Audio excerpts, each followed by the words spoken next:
पिछली कक्षा में हम लोग पढ़ रहे थे कि सैटेलाइट्स कौन कौन से छोड़े हैं भारत ने।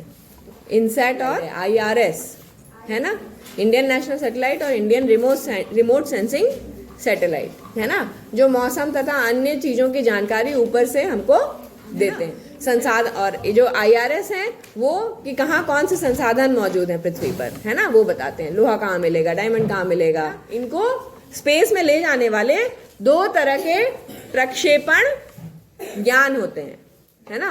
कौन कौन से? PSLV और GSLV है ना। PSLV यानी पोलर सैटेलाइट लॉन्च व्हीकल और GSLV यानी जियो स्टेशनरी सैटेलाइट लॉन्च। अब इसको समझिए क्या है इसका मतलब। GSLV जियो स्टेशनरी, भूस्थैतिक लिखा है आपने उसको ना, भूस्थैतिक प्रक्षेपण यान। भूस्थैतिक प्रक्षेपण यान यानी कि वो जो है वो प्रक्षेपण यान सैटेलाइट को लेके जाता है स्पेस में, धरती से ऊपर। अब धरती यहाँ है ठीक है ना, और ये सैटेलाइट यहाँ है ठीक। अब GSLV जो है उसको ऐसे ऑर्बिट में डाल देगा कि वो पृथ्वी के साथ साथ ही घूमेगा। मान लो ये जैसे ये अंगूठी, ये पृथ्वी है ठीक है ना, और ये अंगूठी देख लो ठीक है ना। इस अंगूठी के जस्ट सामने GSLV उस सैटेलाइट को छोड़ देगा ठीक है, ये सैटेलाइट ठीक है। अब पृथ्वी सूर्य अपने धुरी पर कितनी देर में घूमती है? 24 घंटे में। तो ये जो GSLV सैटेलाइट है ये भी 24 घंटे में ही पृथ्वी का चक्कर लगाए।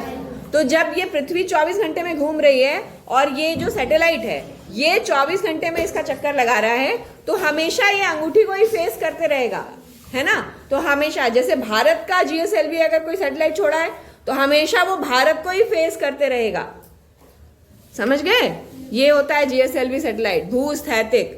मतलब ऐसा लगेगा कि जैसे वो स्थिर है। अब दो गाड़ियां अगर चल रही हैं एक ही स्पीड में साथ साथ, तो नहीं लगेगा कि अरे ये तो रुकी, मतलब तो चल ही नहीं है, हमेशा दिख रही है। चलती तो आगे बढ़ जाती है या पीछे रह जाती है ना, क्योंकि वो उसी स्पीड में चल रही है इसीलिए लगेगा कि वो स्टैटिक है ना। और PSLV जो है यानी पोलर सैटेलाइट लॉन्च व्हीकल, ध्रुवीय प्रक्षेपण यान, ये ध्रुवीय उपग्रह, ये किसी भी तरह के ऑर्बिट में सैटेलाइट को छोड़ देता है।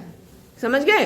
मतलब जैसी उस मिशन की अलग अलग मिशन है, जैसे कि सूरज को स्टडी करने के लिए आदित्य L1 डाला गया है ना, तो ये सब क्या है, ये अलग अलग मिशन की जैसी रिक्वायरमेंट है वैसे उसका। तो वो 24 ही घंटे में नहीं घूमेगा, कोई 180 दिन में भी घूम सकता है, कोई 300 दिन में घूम सकता है, धीमे धीमे घूम सकता है ना। तो वो जो है मिशन के अनुसार उसका टाइम पीरियड सेट होता है PSLV में।